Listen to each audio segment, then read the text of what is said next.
Conflict doesn't always look like tension in a relationship or conflict within the home. Sometimes it builds quietly in the cracks of a community or a culture. Military spouses know this better than anyone.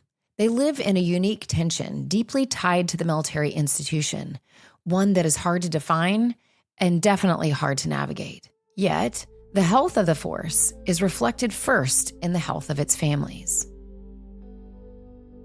When people ask me, like, how do you do it? What other option is there? And then you said, well, what happens if military spouses were just to stop pushing through? There's always hope, and I don't think anyone's ever going to just stop. However, I think that it is an important thought exercise because it shows the connection between the family and the military. Yeah. So after going through it, I think if military spouses were to just stop, I truly think the military would fall apart. This is not a dramatic overstatement. It is a warning. For decades, military spouses have been asked to hold together the fabric of our community, to carry the extra weight of a system designed for 2-for-1 service, the service member and the spouse. It's a design that has built resilience, but it has also built exhaustion. And the cracks in that system aren't just showing up in the data. They're showing up in kitchens, living rooms, and doctors' offices all across the community. You're listening to Restored, Stories of Conflict, Healing, and Peace. I'm Corie Weathers.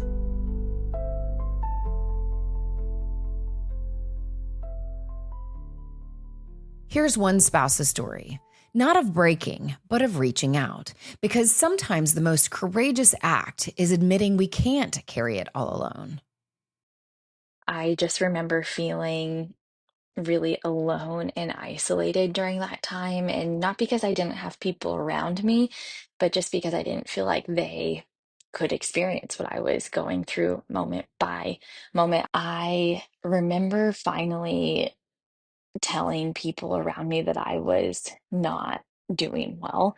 Um, my coworkers really stepped up and took a lot of lead in our team and in our workspace. And I remember a friend who had recently PCS, she sent me a whole box of snacks that I would like and could help me. People just really stepped into the space that I needed them to. And I was so grateful that I chose in that moment to humble myself and let people in to that space. I also leaned on my faith. I was looking back at pictures from this season, and I had a screenshot from Psalm 121, which starts off with, I look up to the mountains. Where does my help come from? My help comes from the Lord. Once I really stepped out and asked, even for that medical care, and sought that resource, things really started to turn around for me as well. I know how important connection is and community. In the job I was in at the time, I was telling people every day how important connection is and how important that community is.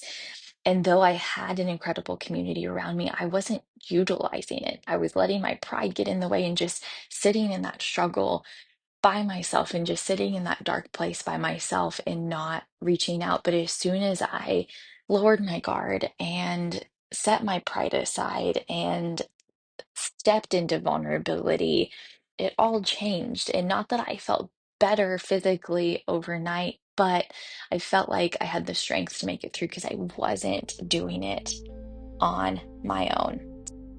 That moment of stepping into vulnerability, of reaching for connection, is what keeps communities from breaking entirely. But here's the paradox. The very same community that gives us strength is also weary. After years of deployments, relocations, and constant uncertainty, even the strongest bonds are strained. It's what I once described as the trauma bond in military culture shift. The deep loyalty that keeps us tied to the institution even when it exacts a cost. A loyalty born from love, duty, and shared hardship, but one that can also leave us drained.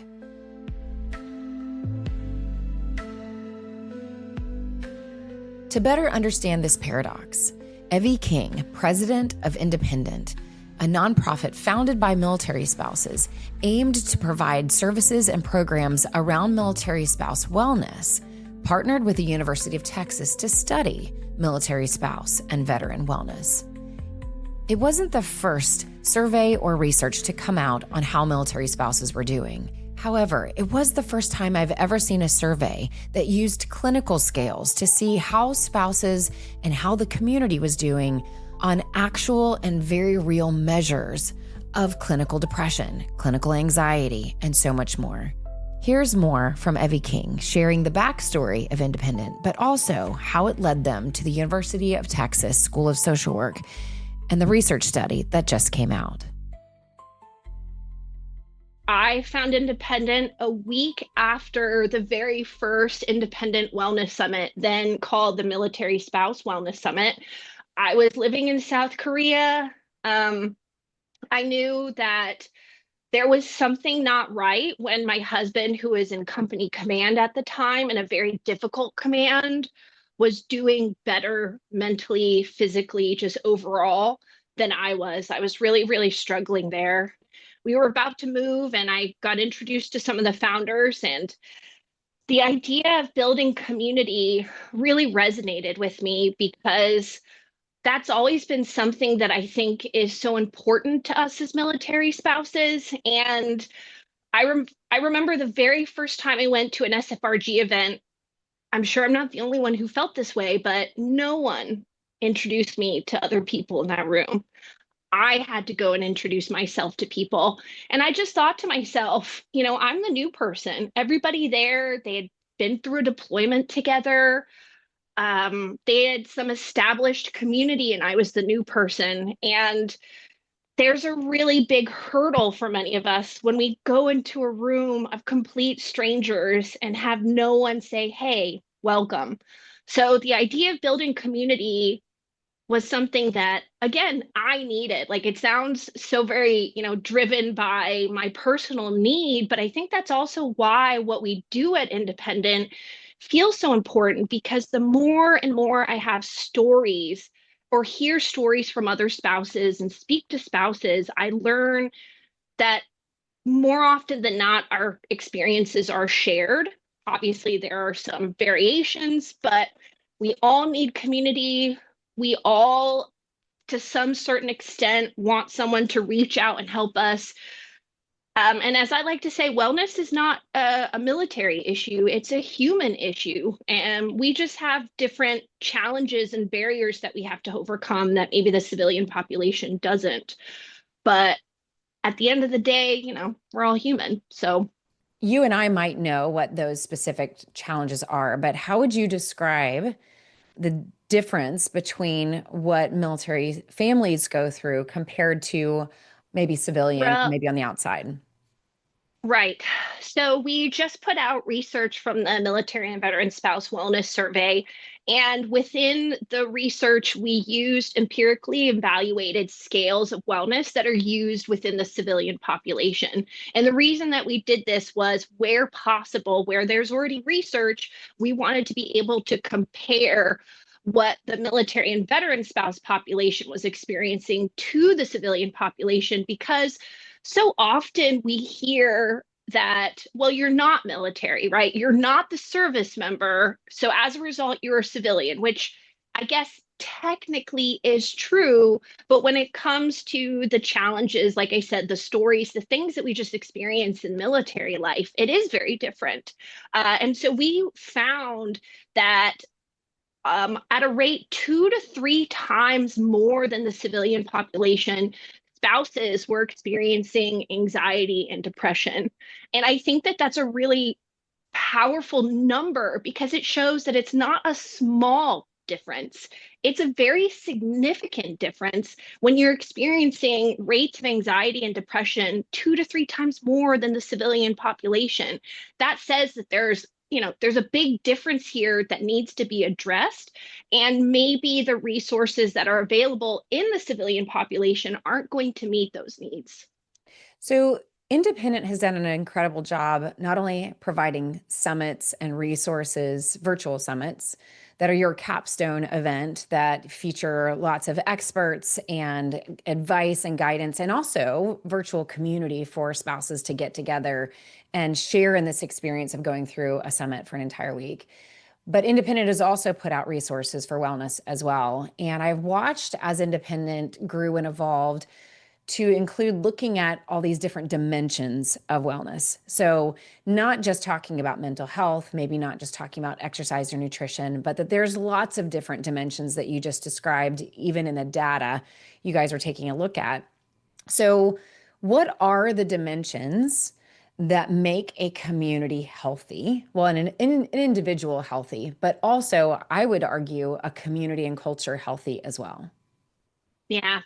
I think honestly, that was one of the biggest conversations we had even before we put out this research was defining what we wanted wellness to be because there are so many different definitions and everything. And at Independent, we actually have nine subdimensions, four main dimensions. So it is mind, body, community, and purpose, which was very much in alignment with SAMHSA's 8. So there's really no issue there.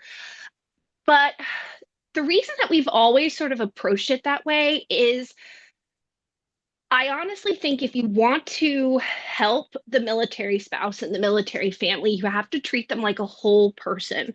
And that's where this perspective of holistic wellness comes in, where yes, you can talk about just mental health, and that's extremely important, or you can talk about just physical wellness.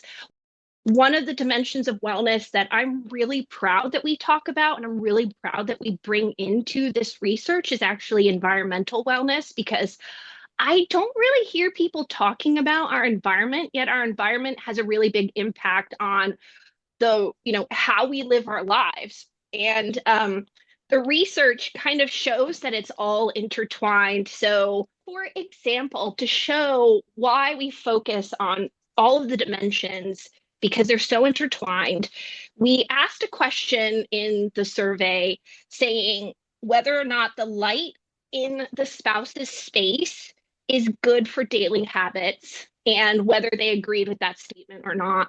And those who agreed had higher scores in social wellness and sense of meaning and lower loneliness.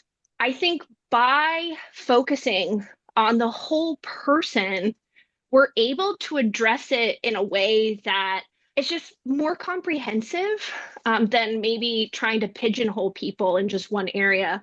One thing that I can say, for example, and reason why I commonly bring that up, I recently lived Oconus, as you know, and I really struggled with light in my home to the point that it affected every aspect of my life, including physical wellness, right? If we're not getting enough sunlight, it impacts our vitamin D, which impacts our energy levels. And so all of these things were sort of compounding themselves. And for 3 years, I was struggling, and that was with the knowledge that I've gained working at Independent, and all of the wonderful experts that we've had. And so, because of that, I was able to approach it just from like many, many different directions. And I'm really proud of the fact that I was able to do that. I got a blood test where they tested 38 different biomarkers. I started taking vitamin D supplements. I started going outside more. I started going on walks, right? All of these things. I put my office in a specific place where I'm getting natural light from multiple different directions. I work from different parts of my home depending on where the light is. All of these things. And I'm focused on protein, which is physical wellness, right? Like all of these different things where if I only did one at a time, I don't think I would be able to see the positive improvement it's had on my life. And I feel so much better. I feel 100 times better. And I don't think if I had looked at it from a holistic perspective, I would be where I'm at today at the speed that I was able to accomplish it, which was over the course of like 3 months. you altered where you are working, where you are sitting based off of where you currently are.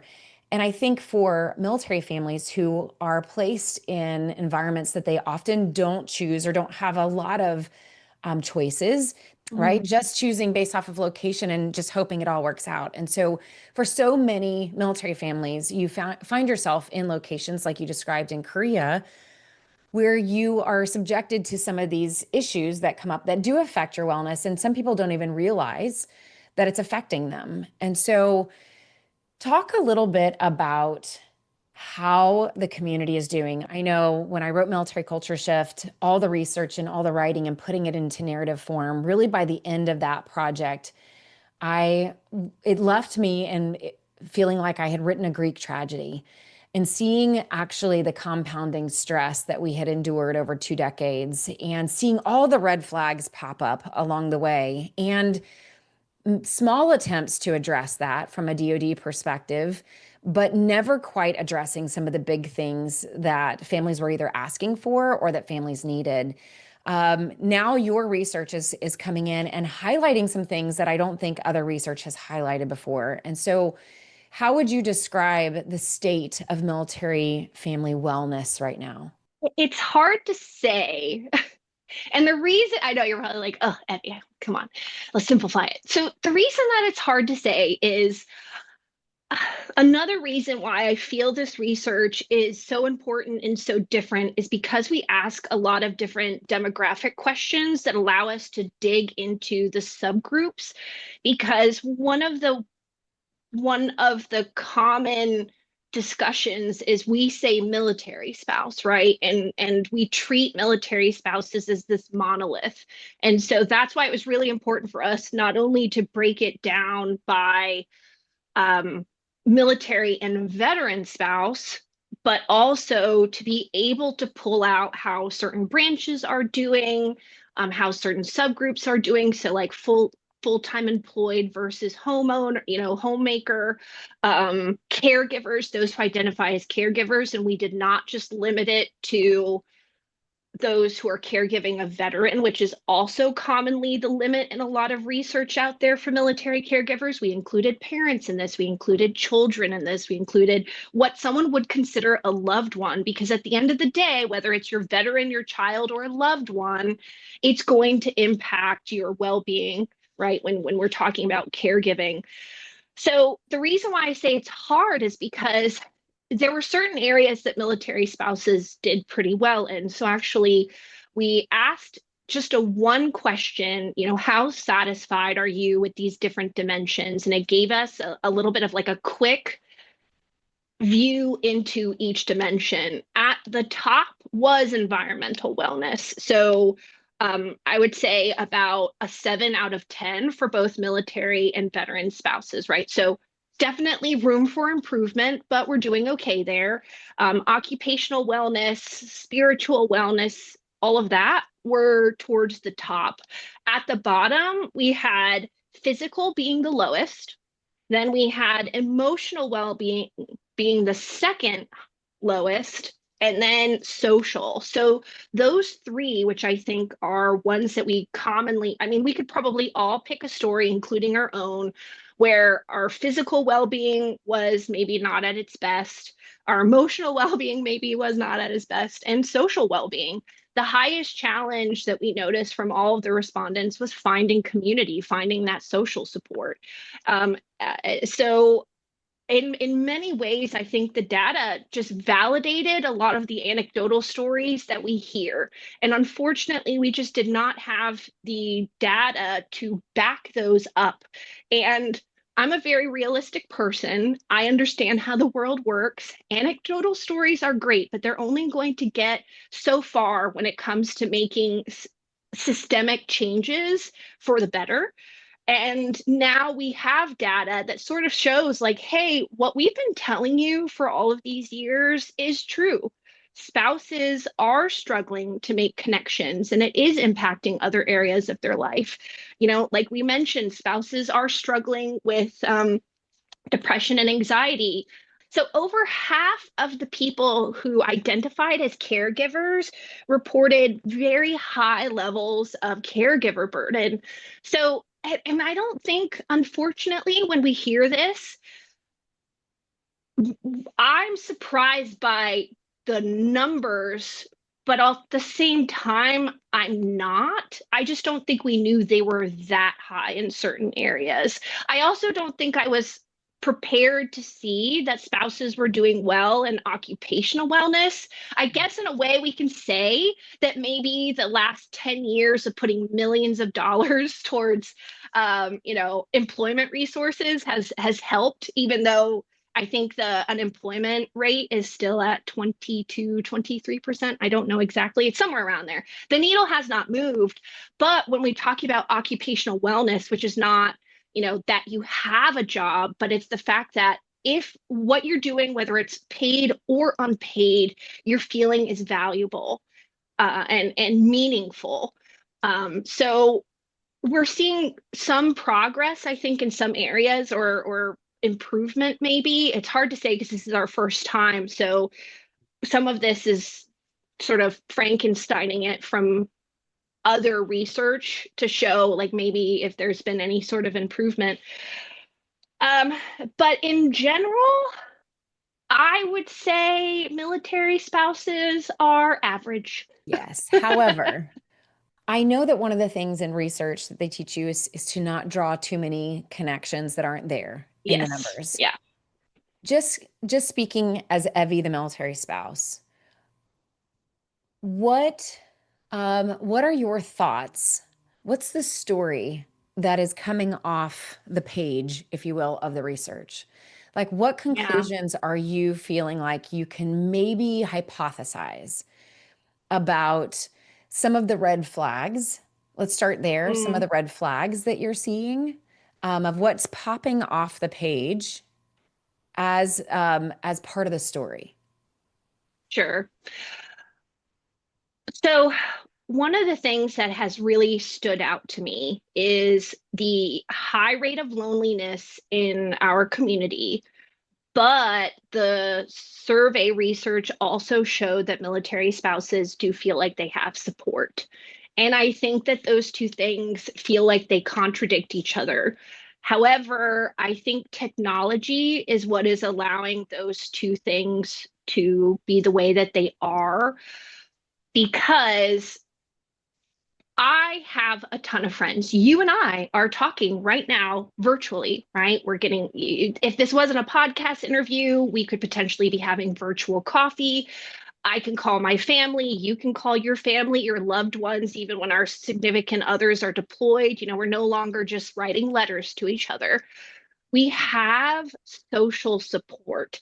Now, I will say some of the areas within social support, and that's the thing, right? Like, oh, yeah, we're doing well socially, but only 22% said they had someone to help daily with the chores if they were sick, right? So that's still an area of need. And but in general, social support was an area where we saw higher rates of satisfaction when it came to the research. But then you have these really high numbers of loneliness. And I don't think, when you're talking about the story, and the more I thought about it, the more I was like, that makes total sense. As a world, we have moved to a very heavily virtual platform in almost everything, right? And I think as nonprofits, especially, it's easy to get much bigger numbers when you are doing things virtually. But the question that I'm starting to ask myself about some of these things that we're no longer seeing happening in person is, are those virtual events actually meeting the need that we're trying to get at? Are they building community? And I would say, based off of this research, they're probably not. And that's hard for me to say because our whole organization does everything virtually. Now, granted, I think we do it really well. And we've we've created our programs in a virtual space before we needed to. So I always say, like, we were doing virtual before virtual was cool. So it was created to be virtual. But I think so often, especially since, COVID, I hate to bring that up so many years after, so many other organizations have moved to this virtual platform. And honestly, I just don't see it hitting that mark on helping connect people and filling that loneliness bucket that I think we're all trying to fill. But I don't think that means it needs to be complicated either. One of the interviews from the Wellness Summit last year that I keep thinking back to, and I've implemented it in my life, and it hasn't been overly complicated, is creating those campfire moments. They're just small, informal connections between people, but they're in person. And you don't need to create a whole Pinterest board and overcomplicate it. Honestly, I think it's overcomplicating solutions that have us not moving towards results because we either decide we don't want to do it, or we put so much effort into it. We have 5 people come and we think that's a failure when that's so wonderful that you had 5 people come. Those 5 people needed to be there. And maybe those 5 people would not have left their house that day if you didn't create that campfire moment or invite them into your home. And I also think that you have a much more fulfilling conversation when it's a smaller group of people than when it's a large group. And so quality over quantity as well. But it doesn't need to be complicated. And I find myself saying that to myself quite frequently in my own wellness journey, my own wellness journey. It's like, am I overcomplicating this? And most of the time when I am, that's when I either don't want to do it anymore, or realize that it's not actually getting at what I'm trying to do anyway, Well, creating those campfire moments.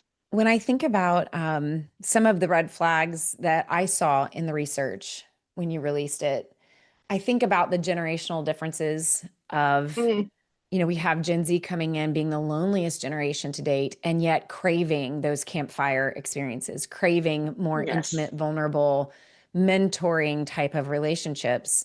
And that being possibly one of the reasons why they're not showing up for these social events where we've had a previous measuring stick of, like you said, numbers equal success.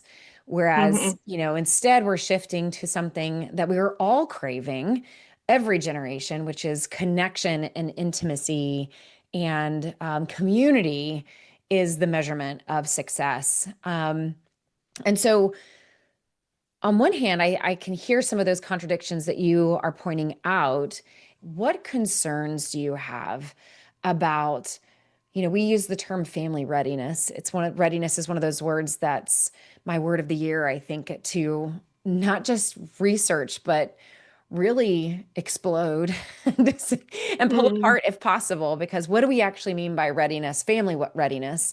We have no way to measure it really. And so, what are in the military world, we talk about this desire, again, another different kind of measurement that families need to be constantly ready for whatever the military asks of them. And yet we have these concerns we've had for decades, concerns that are showing up in your research as well, that impact families' ability to be ready, to respond as the military needs us to. So, what concerns do you see, whether it's in the research or just what independent sees in your working with spouses across the globe? What concerns do you have in spouse or family readiness? You know, one of the things that stood out in like the occupational wellness piece was the fact that spouses are not taking time to go on breaks. And I feel as a community, and maybe you've seen this as well, it's just been go, go, go, right? Like when someone asks me, I don't know how you do it, my answer is always, there's no other option. Like, our last move from Oconus lasted 6 months by the time we finished the last thing on our checklist to be fully home. And that was buying a second car, which took a lot of research. And you just power through. And I feel like as a community, maybe not the younger generation, they're not there yet. But for many of us who have been doing this, we just power through. And at some point, you're going to just run out of gas. I don't know where that is yet. Because again, I don't know if this life gives us an option to run out of gas. So maybe we're just pulling it in little bits to like get us across the finish line barely. But would I say that the spouse community is thriving? In general, no. I think that they are thriving in certain areas. But when I talk with people, when I talk with them about taking care of themselves, I've what I'm getting from people is like just a level of tiredness that is not physical exhaustion. So I don't know where that falls. Life exhaustion, I think. Yes, life exhaustion. As you are looking into how this informs where independent goes, what questions are you asking about what community exhaustion, community burnout, or you just described, I don't know what it looks like, for really even a community to run out of gas. So as you are thinking about helping independent decide where it goes and how it addresses some of these concerns, what do you think that looks like? What does it look like for a community to run out of gas completely? What would happen if we did nothing with this research? Well, one, I think it'd be so sad if we did nothing because this survey took spouses 20 to 30 minutes to complete. And I would hate to be like, it was a waste of your time because we're not actually doing anything with it. I don't know if it's just me, but I don't think it's possible for us to do nothing. Not only because I think those of us at Independent just have a heart for this community. And to me, giving up is just not an option because I always know that there's hope for a better future. So and the people that I come across, the stories that I hear when I hear people say to me that the wellness summit was there for them at one of the hardest times in their life, that they were listening to an interview and they felt that they were sitting at a table with the host and the guest, and they felt like they were talking about them and to them and their experience. I know that we're doing something good. So I think we can make it easier for people to connect with each other.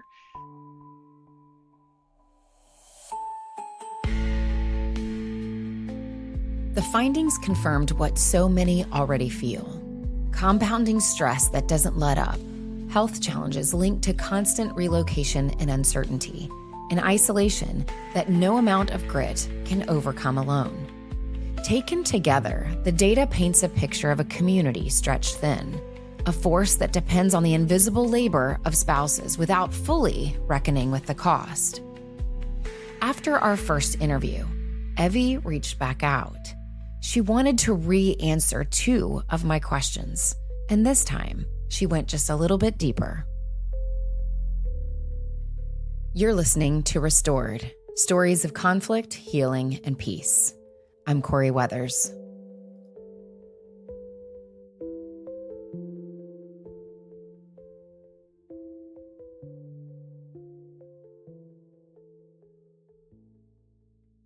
Evie King is the president of Independent, a nonprofit started by military spouses, run by military spouses, but also provides research and programming devoted to the topic of military spouse wellness. Independent and the University of Texas has just partnered together to reveal an incredible research study on military and veteran spouse wellness that is showing high rates of anxiety, depression, isolation, and at rates much higher than the average civilian population. The question just brought up is really about what happens to a community and culture if nothing changes. Evie requested to come back to the conversation once she had a little bit more time to think about it. Here's Evie. You asked about like what would happen if military spouses just stopped. Mm, Do you remember that? stopped. And If they stopped what? like if because I was talking about how we just always push through, and because there's just no other option, right? Like we don't, when people ask me like how do you do it, uh, what other option is there? And then you said, well, what happens if military spouses were just to stop pushing through? Yeah. What would Yeah. happen? Yeah. And my response, which I I don't necessarily think is a bad response, is, I don't even want to go down that because to me, I think there's always hope, right? There's always hope, and I don't think anyone's ever going to just stop. However, I think that it is an important thought exercise because it shows the connection between the family and the military. Yeah. So after going through it, I think if military spouses were to just stop, I truly think the military would fall apart. Mm-hmm. And the reason I believe that is there are sort of three things that would happen, right? And we see that already now.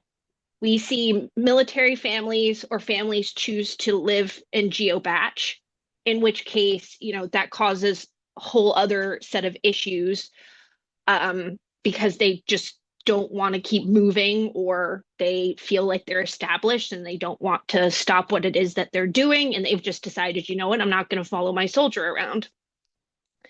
The second thing that happens, the spouse and the soldier divorce, which obviously we don't want to happen. So the service member continues on without their family in a different way. Or third, and we see that now, is when the family says they've had enough, when the military spouse has said they've had enough, the service member leaves the service.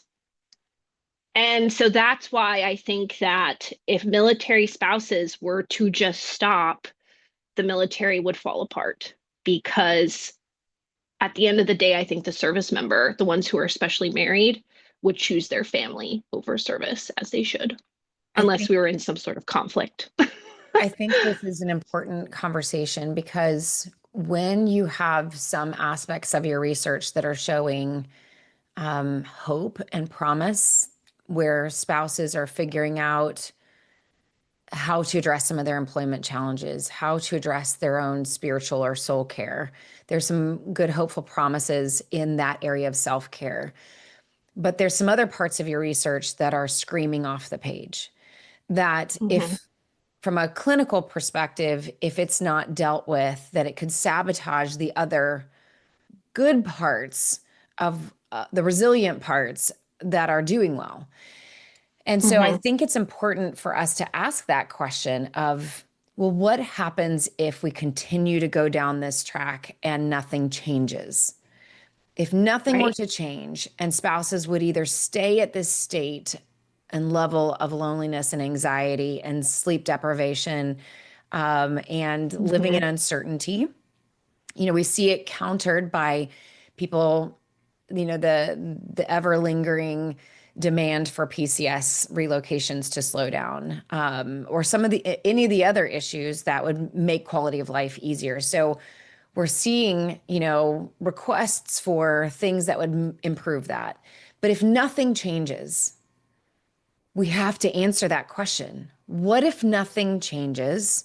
What does an individual do? Or how does an individual and family react? And if you multiply that to a community and cohort, what happens to a community and cohort if nothing changes? And so for you Yeah. to say, I think we got to take a step back and look at that. Is the process of each individual as well to take a look and go through that thought process to go, am I pushing through simply because that's just the expectation? And and is that healthy? Mm, And what happens if I do go through that thought process and realize I can't continue down that pathway? What next? If the choices are fall apart or personally falling apart or culturally falling apart, I think as an individual, each family has to say that is not an option. So, mhm. how do we individually, the one thing we have control over individually, how do I then make my next choice? Yep, exactly. Well, and it just sort of has compounding effects because if I think there are a lot of surveys, including the DoD just pushed out like the active duty military spouse survey, where spouses are showing year over year declining satisfaction with military life. And so we're seeing it sort of play out in this information that we didn't, capture in our own data, but is already out there. And then looking long term, you have even the next generation where, don't quote me on this, so please find the actual statistics. Like 60% of new recruits, whether enlisted or officer, I think it was all combined, either are a child of a service member, a grandchild, 82. or they have 82. Oh, goodness 82%. gracious. Right. So even worse or more, depending on how you look at it. So if the next generation, right, are coming out of these families, which are saying, I've had enough. It was not worth it. It just, it tore our family apart, right? Like any number of degrees on that scale, then that's also impacting the people who are raising their hands and saying, I want to enter into this life. And so if we do not focus on it now, and it kind of goes into the next question that you asked me, which was there's an individual responsibility to take action, right? To take ownership of our own wellness. And while yes, that is 100% true, I think it can also, that mentality can also sort of absolve leaders of the role that they play because leaders do have influence. The DoD has the ability to make processes easier for military families to take advantage of the resources that are available, right? So while at the end of the day, it is up to the individual to take that step, as we were talking about before, to open the door when someone knocks, leaders have influence and policymakers, nonprofits, the institution itself does have a role to play in removing barriers that make it easier for individuals to be empowered to make those decisions for themselves. I was speaking with a chaplain last week when after I taught at the chaplain schoolhouse, and he made a really good point. I don't know if this was the point he was actually trying to make, but this was what I walked away with. Um, but he said something along the lines of, we work really hard to think about retention, to address morale and exactly what you and I are talking about that affects people staying or leaving and what that could do. And you just said if we stopped, if we put a boundary there in place, then things would fall apart, right? And so Mhm. we start spinning and doing all these things, trying to keep everybody in, to stay in and stay involved. Why? Because we need each other. Please don't leave. We need each other, Mm. right? Um, and so we get caught in this very interesting um, role of recruiting and retention, which is kind of Oh, convenient. we're in that point in military life where a lot of people are getting out. Okay, so this is what this chaplain said. He's like, should we be constantly encouraging people to aim for that 20? I mean, the whole new pension plan, makes it Mhm. possible for you to leave and there's less of that incentive. But what I walked away with thinking about was Okay, so that's true. There's a good portion of people that really don't have intentions, especially when you have the newer generation that feels much more comfortable building a career through these stepping stones and not being loyal to one career path or one institution. And so on one hand, it's fine for people to leave if it's not the right fit for them. And yet we have this internal interesting reaction of wanting to help retain people as much as possible. And yet we are also frustrated at the lack of programming or support that we need in order to make it a healthy environment for people to thrive in. So this got me thinking just a second ago about the provider shortages that we now have post-COVID. Specifically, there was a Mm. nurses' strike not too long after COVID, where here you had an intense situation where COVID was an all hands on deck, especially for the health professionals who were essential personnel, and they were maxed out. And they are the caregiving type of people that they are going to continue to give if people are suffering to their own detriment. And we saw after that not only nurses strikes that were happening, but also people leaving the profession. I've seen this in the mental health side of things, of just the burnout that led to provider shortages of I just can't do this or do this lifestyle anymore. And so when you think about what are examples of other communities and cultures who experience their limit of a career, of an environment, of expectations that were on them, even if their human expectations were I want to give more, I believe in this cause, but I'm hitting my own limit and the environment is not conducive to my own health. We've seen these strikes, we've seen these shortages, and to your point, things would fall apart. And we've seen that in the healthcare side of things. There's insane provider shortages, providers that are also kind of quietly doing a strike against insurance companies of saying, you know what, I'm going to go out of network and do concierge, luxury style, pay out of pocket care. And other people who need that care are just going to have to figure it out. And if you need it, you're going to have to be able to pay for it. But I am not willing. The culture is saying I'm not willing to exist in this environment as it was created. I think it's important for any community and culture that is faced with these questions. What are the limits of an individual's well-being? At Independent, that's what this research is about, is how is everybody doing on these dimensions of wellness? And so when you see some dimensions that aren't doing great, I think it's important to ask the question, what are the limits? What happens when we are not doing well in a or several or all dimensions? What do humans usually do when they hit their limits? What are their options?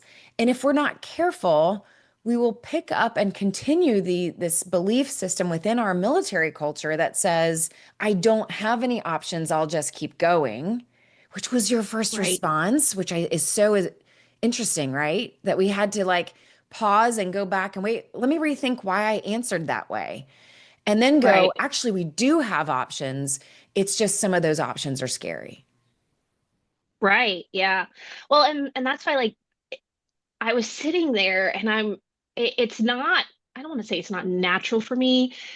I there's this tool that we learn in master resilience training where it's called put it in perspective. And the first thing that you do is you think kind of the question that you asked me is like, what is the worst that could happen if, in this instance, if we were to just like stop? And then it's like, what is the best case scenario? So you get the worst case to sort of shock you out of the system.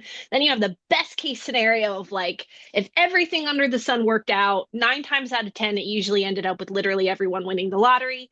But then it's like, okay, what's the middle ground? What is the most likely thing to happen? And I think when we're talking about communities like the military, like um, wellness professionals, both of my sisters are nurses. Both of them are pursuing different tracks of nursing based off of how things went down after COVID. Um, and I can tell you that it has to do with the lack of support that nurses are getting in certain fields that is driving those people away because it is impacting their well-being and it's impacting their family.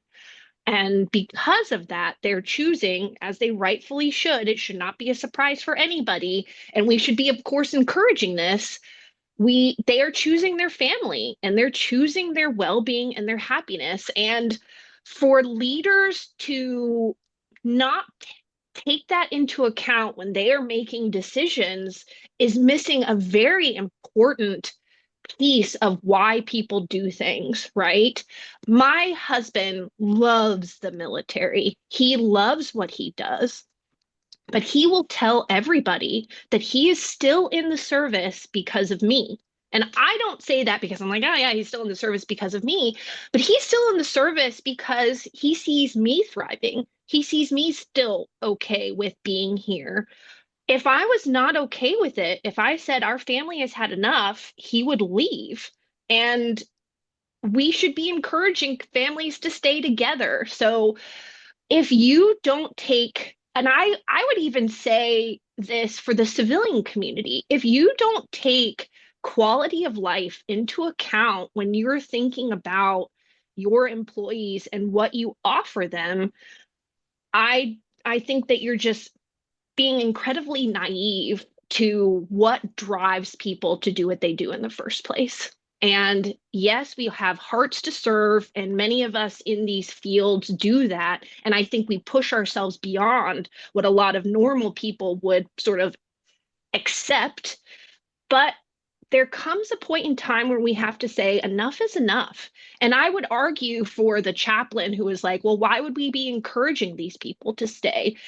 The conversations that my husband is having with his peers who are leaving, most often than not, are because of dissatisfaction, are Yeah. because their families are tired, are Yeah. because their children are at an age where they want to have stability while they're in high school and they know that it's going to damage their careers, right? They don't have the options to continue serving in the way that maybe they would want to because those options are just not there. It's sort of an up or out community right now.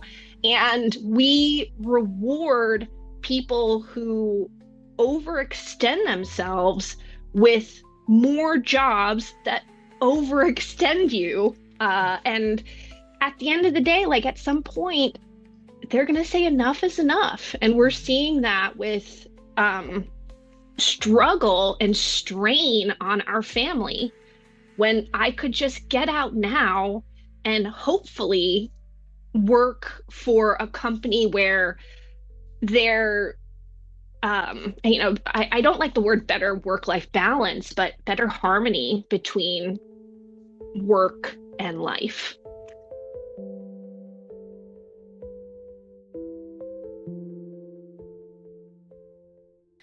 You're working really hard, rightfully so, to let the data be the data and not to Mm, interpret the data. And, as a caveat, everybody listening, there is independent putting out this research and saying, here are the facts and here's the research. But I'm asking Evie as yeah. Evie, as a Okay. military spouse, um, given the conversation that we've had,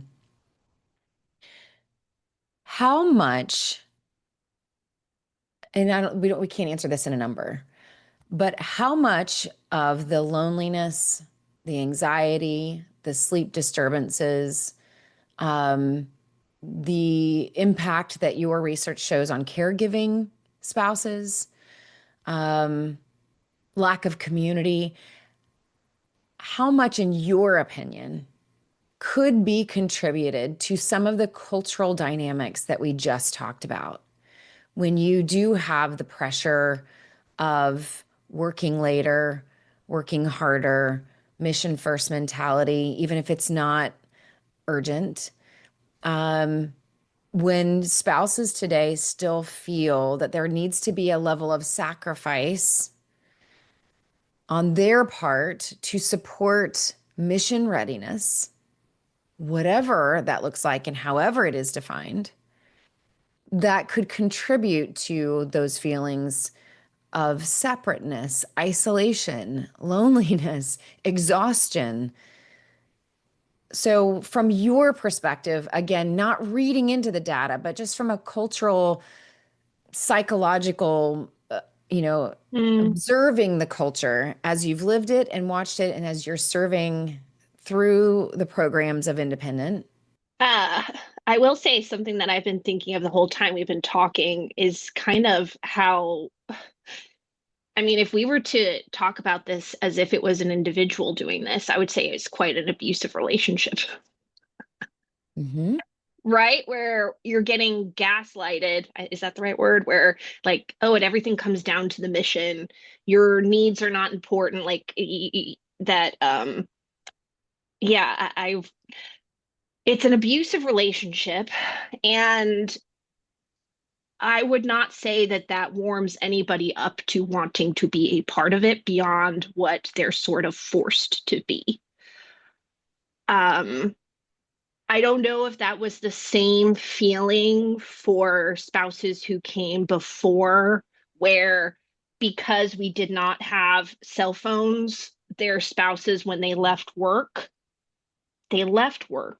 Yeah. And if you needed to get in touch with them, you probably had to physically leave your home to go to somebody else's home to have a conversation, right? And that alone stops a lot of people from doing things.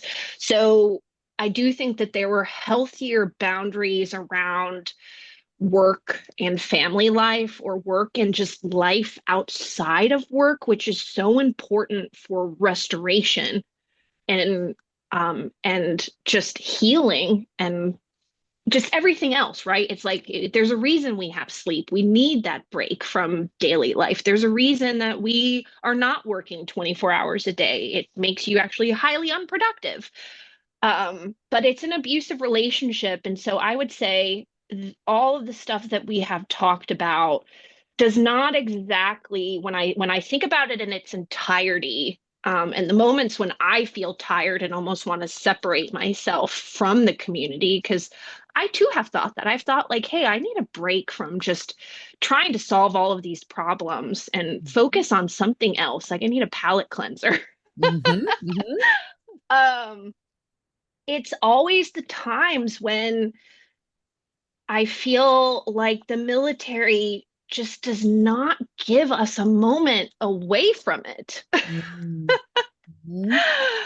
So, what I think I hear you saying is that there's a push and pull, that I want to push this community away so it doesn't consume me. But at the same time, when I hit places of suffering where no one else can understand what I'm going through, I also I feel need the isolated community. from the community because I need Yeah. it. Right. And Yeah. so it's almost like if you're talking about that relationship again, it's like you're too much for me, but I also need you. Yes. But you're like, can you Yeah. find a middle ground? And how do you rebalance? I think this is a bigger question that we can't answer necessarily in this episode, but like, how can you rebalance a culture? I think all the time, and I think this was part of what I was trying to share in Multicultural Shift, is helping people see the relationship for what it is, to see that it is very unhealthy at times, and that if in every relationship all we have control over is ourselves, then we have to decide how we engage in the relationship to stay Yeah. healthy on our part, which goes back to that first question of where is that individual responsibility for wellness versus what should we expect in the relationship to create conditions of health and wellness so that it's a healthy environment. And so when you're in an unhealthy environment that is either asking for too much, consuming, or there's manipulation or gaslighting involved, or however you want to name it, we have to take individual responsibility to change the pattern on our side. And I think this is what the chaplain was trying to say is if people are pushing this relationship away and saying, I don't want it to be this way, and I'm making a healthy choice to push it away, even if that makes me more lonely, more isolated, but it's still my choice. I think we have to ask bigger cultural questions about how we create a healthier environment where either people don't Mm. have to push it away or that we let them push it away and say, I'm still here if you need me, but I'm not going to, in with your absence, I'm not going to react because you're taking community from me, right? Be out of my need in a hypersensitive way, reacting and trying to consume them again and drag them back in because you're taking in community away from me now. And what I've always seen Right. community, but and this is what I'm trying to help the older generation see is right now, if there is any time to let families take care of themselves and go back to school and work their jobs, now is it. Let them go because they're Yes. more likely to come back if you just let them go. But if you're forcing monthly coffees and get-togethers and then you're getting upset because your measuring stick says that your six people that showed up meant an unsuccessful event, like you are trying to force something that was 20 years ago when the community has every right to take care of themselves right now and come into the community in a healthy way to say, I think I'm in a time of need now. And you are a group of people that understand and get my struggle. I'm going to come in, get that sense of community, and then I might step back out again. And that doesn't have to threaten our entire existence. We know when our spouses are in certain leadership roles that they are going to probably be putting mission first, right? And to me, mission also means the responsibilities of the families that fall under their command or responsibility if you're enlisted. I recognize that. What I'm seeing more though now is when you're not in those roles and you are still being expected to work that same amount. And that's where I'm like, is the mission really asking that of you? Or are we just overextending and being irresponsible with people's time? Yeah. Because like again, when you're deployed, you know, right? You know it's going to be asked a lot of you. But when you're in garrison, really, why on earth are you at work until 9 p.m. on a regular basis? Or, having to come in on the weekends or not Well, having lunch. Oh my goodness. What a terrible command climate. yeah. Because that's great. If you don't want to eat lunch, that's perfectly fine. But now you put that expectation on everybody else, which kind of also fights what the military is trying to do, which is also create, have healthy soldiers. So who should be eating lunch? So, Like this would go into another episode, which is when I have the opportunity to teach these generational differences, and so many are looking down at the younger generation and saying they're being disrespectful. And in some cases, maturity wise, it's right, possible that they are. But there's right, also things going on where that generation is trying to set healthy boundaries. right, And we don't like those boundaries because maybe we should have set those boundaries ourselves and we missed the window. And now we're resentful that you get to set those boundaries, but I didn't. And so I don't want to say right. yes to that. But other times it's because we are living in this culture where you don't say no or set boundaries up. In fact, I had a call yesterday that was saying there are commanders being relieved because they are not finding the yes for the person above them and whatever their initiatives might be, even if there's limited resources and funding. And so they can't say Yeah, no, they just have to say, sure, but here's what would happen if I did that. Instead of just saying, I cannot do that. I know you would yeah, like for me to do that, but I do not have the resources and funding to do that. So now what would you like for me to do different? We've not yeah, taught how to say no. So we don't know how to say to that leader, I will respect the fact that you would like to not have lunch, but I need lunch and that's important to right, me. And so I will be taking a lunch at noon every day. right, And so I right, would like to let you know that if you need me during that hour, I will be moving my lunch break around so that I still have lunch, right, right? But right, instead, exactly. we answer with a passive, I'll do whatever you're doing. And we're not teaching people how to have healthy relationships so that we have individual wellness and community wellness and that we're respecting each other's just basic needs. Basic, that's what we're talking Right. about, is basic Right. nutritional needs, right? So Right. when you exercise Mhm. radical acceptance and you kind of even take your emotion out of it and you have your rational brain to say, this is what it is. 60% of spouses are dealing with anxiety and depression. It is what Mhm. it is. To embrace the truth and to have that radical acceptance requires us to, as an individual, but also as a community and culture, to accept the truth of what is and then decide if we're willing to do something about it. Yeah. And when a problem feels this big and you don't know how to solve it, or you don't have the influence to solve it all by yourself, it is so much easier to continue to enable the problem.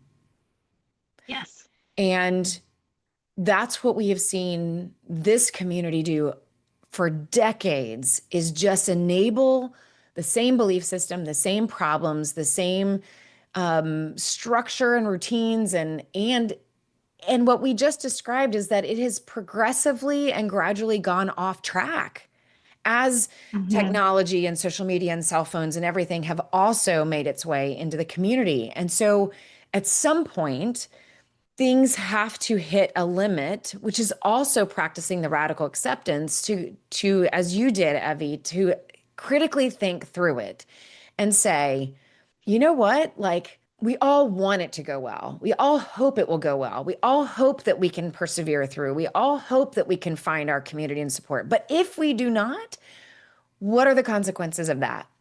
And am I willing to live through those consequences, or will I choose to do something different, whatever that means, whether that means I leave, our family leaves, or whether that means I stay and I choose individually how I Mhm. will sustain myself in a healthy way and what boundaries I will put in place within this culture, even if we're staying. You really need commanders, you need leaders to take the results and the research seriously. What do you have responsibility for, and what can you affect? What change can you affect? And do you have the Right. courage to try? Right. Yes. John's brigade commander put out a memo that said no work after 5 unless it, no calling people, anything like that after 5. I'm sure it's way more eloquent than what I just said, but that's it in a nutshell.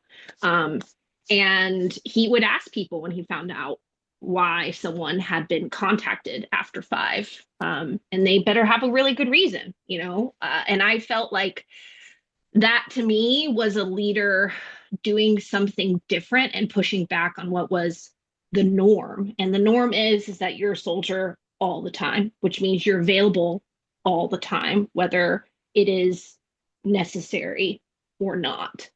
But we do also need to create a space where leaders can do that and it does not impact them negatively as well. Kind of like how you said people don't feel comfortable saying no.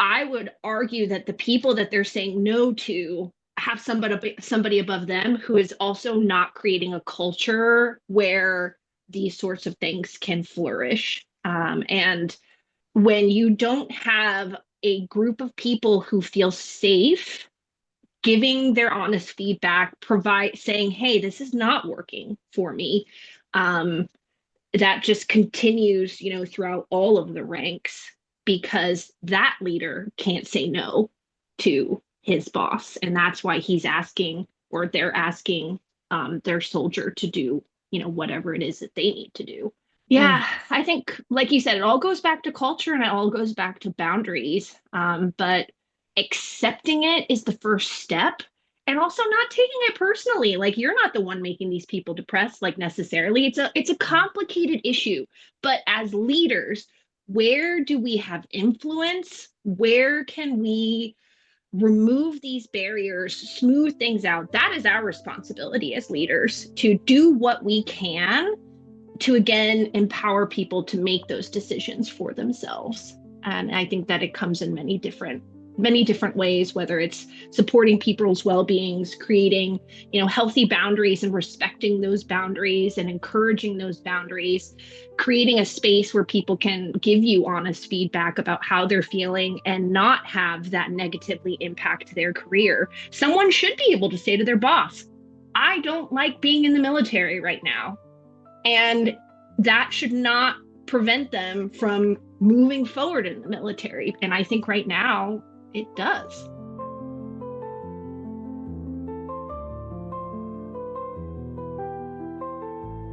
This wasn't just about data anymore. It was truth spoken plainly. Unless something changes, the culture itself could break. What struck me was how her words echoed what I've seen and heard for years.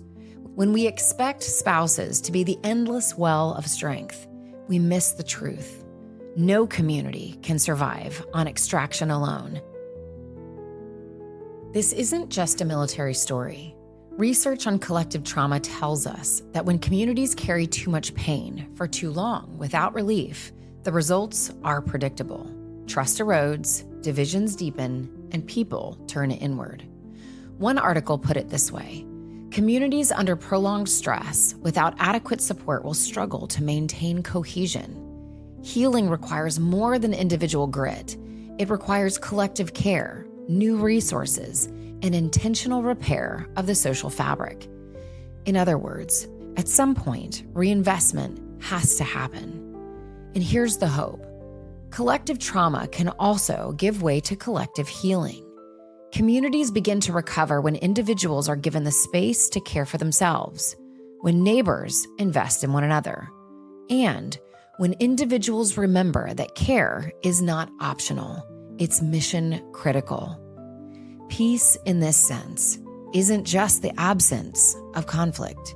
It is the deliberate work of repairing what's been worn thin, rebuilding trust, seeing the relationship as worthy of repair, and choosing compassion, even in the middle of strain.